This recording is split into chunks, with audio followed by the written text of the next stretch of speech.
बंगाल में हिंसा हो रही है उसके लिए बीजेपी जिम्मेदार है, बीजेपी ही हिंसा कराती है, जबकि सरकार वहाँ ममता बनर्जी की है। पूरे देश में मालूम है कि हिंसा में शामिल कौन है, संख्या किसकी वहाँ अधिक है, वहाँ बहुसंख्यक हैं लोग। आज के दिन में औरंगजेब को अगर आदर्श बनाएंगे तो निश्चित रूप से लोग आक्रोश में आएंगे।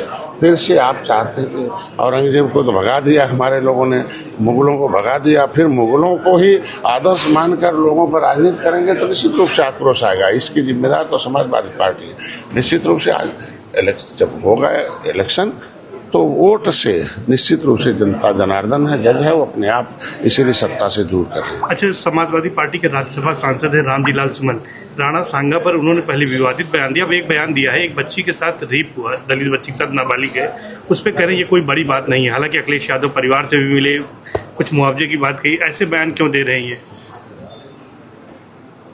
ये सब जो है फिरका परस्त अवसरवादी लोग हैं। ये अवसर फायदा उठाए कांग्रेस में, अवसर उठाए बसपा में, अवसर उठा के यहाँ आ गए जब तक थे तो। क्योंकि देखिए आज के दिन में बयान दिया नहीं दिलवाया जाता है। मुखिया के बिना इशारे अगर उससे सहमत नहीं होते उनके बयान से तो उसे बाहर निकालते थे पार्टी से। अब खुद ही समर्थन कर रहे हैं।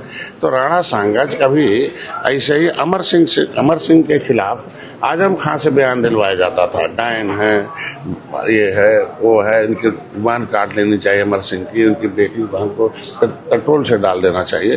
और नतीजा क्या हुआ? अमर सिंह एंड कंपनी जब खिलाफ आजम खां का मीठा मीठा बड़ा बयान था, बड़ा आराम, ताली बजती थी, मार मुसलमान कहते थे आजम खां ने बहुत अच्छा किया। और सपा देखो हाफ हो गई। अब बचा खुचा रामलाल जी है ना, इनसे फिर बयान दिलवा रहे हैं। अरे यार क्षत्रिय हैं, इस देश के एक लड़ने वाली जाति रही है,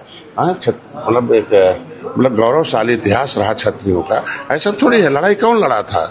लड़ाई तो अंग्रेजों मुगलों से लड़ा। जो जातियां अंग्रेजों मुगलों से लड़ी हों उन्हें आप अपमानित करेंगे तो जाति को ठेस पहुंचाएंगे तो निश्चित रूप से राजनीतिक रूप से वो कहाँ रहेगा आपको खुद पता चलेगा। तो वही आजम खां वाला, अब आजम खां की जगह पर रामलील राव हो गए हैं और नतीजा बचा खुचा साफ। संगम का एरिया दबंगों से कब मुक्त हो पाएगा? क्या हमको लगता है कि मैंने बहुत बड़े प्रयास किया कि पहले यहाँ बड़ा गैंगवार चलता था, तो मेरे निवेदन पर वो गैंग खत्म हो गया। अब कम से कम चाहेंगे कि गरीबों के लिए एक सिस्टम बन जाए जिससे कि ठेकेदार भी रहें और उसके अंदर काम करने वाले मजदूरों को भी ठीक से मजदूरी मिले। अब बिना सिस्टम बनाए, और उसके लिए फिर मैं कुछ लोगों से संपर्क में हूँ कि भाई आपस में अपने ही लोगों का अपने लोग शोषण न करें तो अच्छा रहेगा। एक अच्छा संदेश है, चूंकि आप निषाद राज के वंशज हो, एक पहचान जब दे दिया निषाद राज के किले का और एक 56 फुट की मूर्ति लग गई मित्रता की, तो आप भी अपने गरीब भाई को मित्र बनाकर उनको उचित मजदूरी देते रहिए और अपने ठीक है करते। तब बना जब देश आजाद हुआ, और देश आजाद कराने वाली 193 जातियां उत्तर प्रदेश में निवास करती है, जिनके पुरखों को अंग्रेजों ने मौत के घाट उतारा हो, तो क्रिमिनल कास्ट घोषित किया हो। ऐसी जातियां भूमिहीन है, रोड पर है, पाइपलाइन में, पॉलिथीन में। इन लोगों ने देश को आजाद तो करा दिया, लेकिन सत्ता कुछ लोगों के हाथ में मिली और जिन लोगों ने धोखा किया और इन जातियों को ओबीसी में डाल दिया। जो लेदरमैन, वाशरमैन, फिशरमैन के साथ फिशरमैन भी उसमें अनुसूचित जाति के अंदर सूचीबद्ध है। उत्तर प्रदेश में एक दिल्ली के अधिनियम से, जो संविधान का अधिनियम है, अधिसूचना, उससे इनके बच्चे सरकारी पैसे से पढ़ेंगे, सरकारी नौकरी करेंगे और इनकी बहन बेटियों की इज्जत सुरक्षित। उसका नाम ही है अनुसूचित जाति अत्याचार निवारण अधिनियम। अन मतलब नीचे सूचित, मतलब सूचित किया जाएगा जो जाति पैसे बुद्धि में समाज में नीचे भूमि नहीं है, ऐसे जातियों के निवारण के लिए है। उत्तर प्रदेश में एक अलग से लोक सेवा, उत्तर प्रदेश लोक सेवा अनुसूचित जाति पिछड़े वर्ग अधिनियम 1994 बना दिया। तो कह दिया है पिछड़ी है वो खाएंगे खिचड़ी, इनके बच्चों से कुछ नहीं उखड़ी, यही काम किया। और जब हम लोगों ने आंदोलन किया तो धारा 13 में 31 दिसंबर 2016 को ओबीसी से निकाला गया।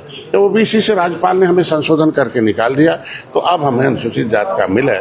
इसके लिए जिसको लेना होगा उसको जगना होगा। भारतीय जनता पार्टी अपना वादा पूरा करे, इसीलिए हम लोग आए हैं। इन्हीं वजह से आज उदासीन हो गया निषाद, क्योंकि माननीय योगी जी थे तब सदन में आवाज उठाते थे। आज के दिन भारतीय जनता पार्टी जो थी वो हमने वादा किया था मछुआ विजन में। इसके नतीजा की एक बार 2019 में हम लोग सरकार 2019 में बनाए, 2022 में एक मुफ्त वोट दिया निषादों ने। नतीजा क्या हुआ कि इस बार आपने देखा होगा निषाद उदासीन हो गया, 43 सीट हार गए। तो मैं चाहता हूं कि 200 निषाद बाहुल सीटें हैं, उसको मैं जगा रहा हूं, भाजपा को बता रहा हूं कि ऐसे जातियों जो वादा किए उसे पूरा करिए। और लगभग हम लोग सहारनपुर से लेकर सोनभद्र तक है, ये चौथे चरण का है।